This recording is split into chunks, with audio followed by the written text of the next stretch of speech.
Simple interest question series లో third question మనం చూద్దాం.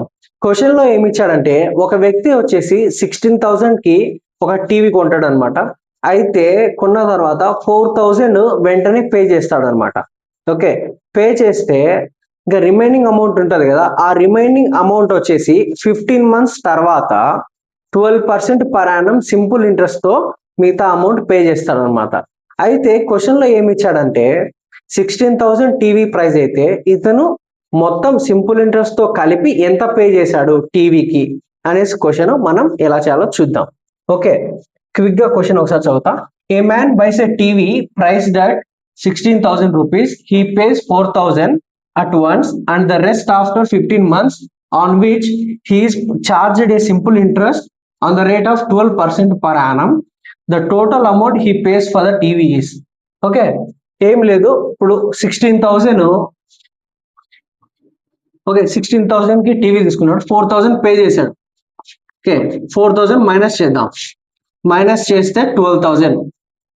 ఈ 12,000 కి అతను 12% పర్ యానం ఇంట్రెస్ట్ తో 15 months తర్వాత పే చేస్తే సింపుల్ ఇంట్రెస్ట్ ఎంత? ఓకే, సింపుల్ ఇంట్రెస్ట్ వచ్చేసి PTR by 100.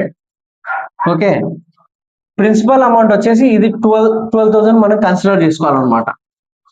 12,000 ఇంటూ టైం వచ్చేసి 15 months, మంత్స్ లో ఇచ్చాడు, మనం ఇయర్స్ లో కన్వర్ట్ చేసుకోవాలి.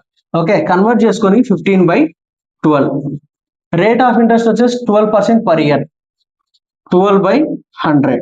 Okay, 12 ones are 12,000s, 2 zeros, 2 zeros cancel. 15 into 12, 180, 180 into 10, 1,800. Okay, so ఈ 1,800 సింపుల్ ఇంట్రెస్ట్ అన్నమాట.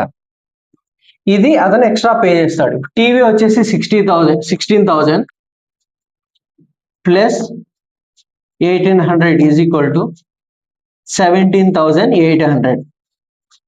ఈ 17,800 రూపీస్ అతను ఓవరాల్ గా టీవీ వాళ్ళకి పే చేస్తాడు అనమాట. ఇక్కడ మీరు జాగ్రత్తగా గుర్తుపెట్టుకోవాల్సింది ఏంటంటే, he paid 4,000 at once. Remaining ఈ 12,000 కి అతను 12% ఇంట్రెస్ట్ తో 15 months తర్వాత అమౌంట్ ఇచ్చాడు.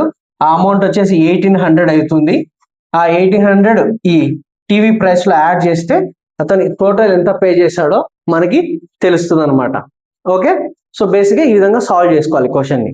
Okay, thank you.